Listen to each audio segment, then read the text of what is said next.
Hi friends, నమస్తే. Welcome to Brahma institute channel. Friends, ఈరోజు అయితే ఎవరికైతే క్రెడిట్ స్కోర్ చాలా తక్కువగా ఉంటుందో, లేకపోతే క్రెడిట్ స్కోర్ యొక్క హిస్టరీ బాగుండకుండా ఉంటుందో, అలాగే ఎవరైనా క్రెడిట్ స్కోర్ కొత్తగా బిల్ చేయాలనుకున్న వాళ్ళకి ఒక క్రెడిట్ స్కోర్ ఎలా పెంచుకోవాలి అనే విషయం అయితే ఈరోజు మీకు క్లియర్ ఎక్స్ప్లెయిన్ చేస్తాను ఫ్రెండ్స్. సో దీనికి సంబంధించి జెట్ క్రెడిట్ కార్డ్ అనేది మనకు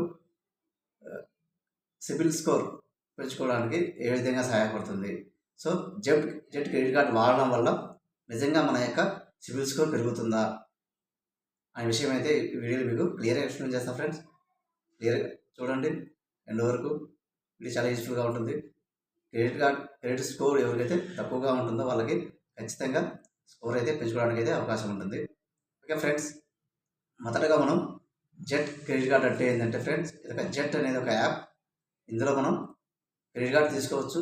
సో సమ్ అమౌంట్ డిపాజిట్ చేయడం వల్ల మనకు ఆ అమౌంట్లో నియర్లీ 90% వరకు మనకి క్రెడిట్ లిమిట్ అయితే ఇస్తారు. ఫర్ ఎగ్జాంపుల్, ఒక 5,000 మనం ఫిక్స్డ్ డిపాజిట్ చేసినట్లయితే యాప్లో, సో మనకి 90% అంటే 4,500 దాకా క్రెడిట్ లిమిట్ అయితే ఇస్తారు ఫ్రెండ్స్. సో ఈ యొక్క క్రెడిట్ కార్డ్ కరెక్ట్గా వాడుకొని మన యొక్క సిబిల్ స్కోర్ అయితే పెంచుకోవడానికి అయితే అవకాశం ఉంటుంది.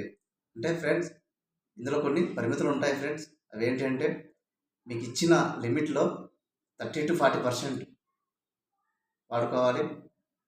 కార్డ్ మొత్తం వాడేయడానికి అవకాశం ఉండదు. ఎందుకంటే అటువంటి సందర్భంలో మీ యొక్క క్రెడిట్ స్కోరు డ్రాప్ అవడానికి అవకాశం ఉంటుంది. అదేవిధంగా మీకు మంత్లీ డ్యూ ఏదైతే ఉందో అది మినిమం డ్యూ ఎప్పుడు కూడా పే చేయదు ఫ్రెండ్స్. సో అలాంటి సందర్భంలో కూడా మీ యొక్క క్రెడిట్ స్కోర్ అనేది డ్రాప్ అవుతుంది. ఖచ్చితంగా ఎంత డ్యూ ఉంటే అంత డ్యూ మొత్తం అయితే పే చేయాల్సి ఉంటుంది. అలాగే కార్డ్ మొత్తం కూడా వాడకూడదు. అదేవిధంగా లేట్ అంటే మీ యొక్క డ్యూ డేట్ అనేది లేట్ చేసినా, లేకపోతే ఆ మంత్కు స్కిప్ చేసినా మీ యొక్క క్రెడిట్ స్కోర్ అనేది అమాంతం పడిపోవడానికి అవకాశం ఉంటుంది ఫ్రెండ్స్. సో ఎన్ని జాగ్రత్తలు ఖచ్చితంగా పాటించి కరెక్ట్గా డ్యూ పే చేయాలి. అలాగే కార్డ్ లిమిట్ కూడా మొత్తం వాడకూడదు. మినిమం అమౌంట్, మినిమం డ్యూ అనేది పే చేయకూడదు. లేట్ పేమెంట్ చేయకూడదు. అలాగే ఆ మంత్కు సంబంధించిన ఈఎంఐ ఏదైనా ఉందో అది స్కిప్ చేయకుండా మనం కంటిన్యూగా మనం చేసినట్లయితే ఇక క్రెడిట్ స్కోర్ అయితే పడిపోకుండా పెరుగుతుంది. సో ఇన్ కేస్ మీరు ఒక్క నెల స్కిప్ చేసినా కూడా మీ యొక్క క్రెడిట్ స్కోరు 100 నుంచి 150 పాయింట్స్ అయితే డౌన్ కావడానికి అవకాశం ఉంటుంది. ఇది ఫ్రెండ్స్ క్రెడిట్ కార్డ్ వాడుకునే విధానం.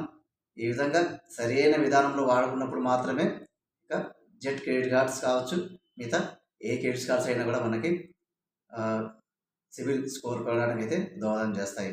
కానీ ఎటువంటి పరిస్థితుల్లో మిస్యూజ్ చేసినా కూడా, ఓవర్ లిమిట్ వాడేసి డ్యూ చేయకుండా వదిలేసినా కూడా మీకు క్రెడిట్ స్కోర్ పడిపోవడానికి అయితే చాలా చాలా అవకాశం ఉంటుంది. ఇది ఫ్రెండ్స్, ఈ వీడియో నచ్చితే లైక్ చేయండి, అలాగే షేర్ చేయండి. అదేవిధంగా ఈ వీడియో కూడా మీకు నోటిఫికేషన్లో రావాలంటే సబ్స్క్రైబ్ చేసుకోండి ఫ్రెండ్స్. మీకు చాలా యూస్ఫుల్గా ఉంటుంది, అలాగే నాకు చాలా సపోర్ట్గా ఉంటుంది. Thank you friends, thank you for watching.